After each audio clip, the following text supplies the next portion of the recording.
അങ്ങനെ 10 ദിവസത്തെ വെക്കേഷനൊക്കെ കഴിഞ്ഞ് തിരിച്ച് ഹോസ്റ്റലിൽ പോകാറായി. പാലക്കാട് സൈഡിലോട്ടൊന്നും ഈ വറുക്കൽ പരിപാടി ഇങ്ങനെ പലഹാരം ഉണ്ടാക്കലൊന്നുമില്ല.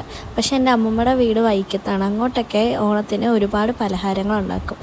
വറുത്തത്, കപ്പ വറുത്തത്, ചീട, മിക്സർ, അങ്ങനെ. അതുകൊണ്ട് തന്നെ ഞങ്ങളുടെ വീടിൻ്റെ പരിസരത്ത് ഞങ്ങളാണ് ഈ ഓണത്തിന് ഈ പലഹാരം ഉണ്ടാക്കുന്ന പരിപാടിക്കൊക്കെ നിൽക്കാറ്. പിന്നെ ഞങ്ങൾ 3 ആളും ഹോസ്റ്റലിലായതുകൊണ്ട് അമ്മ കുറേ ഉണ്ടാക്കും. കാരണം ഞങ്ങൾക്കൊരു 2 ആഴ്ചക്കൊക്കെ ഉള്ള സ്നാക്സ് ഇതാവുമല്ലോ. അപ്പോൾ ഉണ്ടാക്കിയ സ്നാക്സൊക്കെ ഞങ്ങൾ സാധാരണ 3 ആയിട്ടാണ് ഭാഗം വയ്ക്കാറ്. അമ്മയ്ക്കും അച്ഛനും കൂടെ ഒരു പങ്ക്, എനിക്കൊരു പങ്ക്, പിന്നെ തുമ്പയും തുമ്പിയും ഒരുമിച്ചൊരു ഹോസ്റ്റലായത് കാരണം അവർക്കൊരു പങ്ക്. അതിൻ്റെ ഇടയിൽ വിശന്നപ്പോൾ ഞാൻ ബ്രെഡും ചിക്കൻ കറിയും കൂടെ കഴിച്ചു. ആദ്യമൊക്കെ 3 ആയിട്ടാണ് സ്നാക്സ് ഭാഗം വയ്ക്കേണ്ട ആവശ്യം ഉണ്ടായിരുന്നുള്ളൂ. പക്ഷേ ഇപ്പോൾ 4 ആയിട്ടാണ് ഭാഗം വയ്ക്കേണ്ടത്. ഉണ്ടാക്കണതിൻ്റെ 25% എടുത്തു വെക്കണമെന്ന് ഓർഡർ ഓൾറെഡി കിട്ടിയിട്ടുണ്ട്. അങ്ങനെ മിക്സറിൻ്റെ പരിപാടിയൊക്കെ കഴിഞ്ഞപ്പോൾ ചിപ്സ് വറുക്കാൻ തുടങ്ങി. ഞാൻ ആലോചിക്കുകയായിരുന്നു, നമ്മളൊക്കെ വലുതായ അമ്മമാരായ നമ്മുടെ അമ്മമാരൊക്കെ ഇങ്ങനെ ചെയ്തു തരണ പോലെ ചെയ്യുമോ. അപ്പം അത്രയേ ഉള്ളൂ. Bye guys.